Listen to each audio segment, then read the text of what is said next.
কেমন আছো তোমরা সবাই? আজ চলে এসেছি একটা রিসেপশন পার্টিতে। এই যে আজকের আমাদের ব্রাইড আর গ্রুম। তোমরা অবশ্যই কমেন্ট করে জানিও যে ওদের আজকে কেমন লাগছে।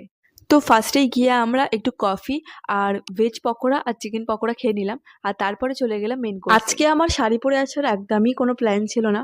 হঠাৎ করেই প্ল্যানটা হয়েছে। আর সেই জন্যই আজকে আমাদের এখানে পৌঁছতে একটু লেটও হয়ে গেছে।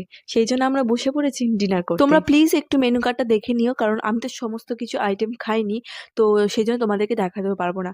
ফার্স্টেই খেয়ে নিয়েছিলাম চিকেন কাটলেট আর তারপরে খেয়েছিলাম চিলি চিকেনটা আর আমি কুলচা দিয়ে খেলাম না, কারণ কুলচা খেলে আর নেক্সট আইটেমগুলো খেতেই পারতাম না। আর তারপরেও সেম জাস্ট মাছটা খেয়েছি, সাদা ভাতটা আর খাইনি।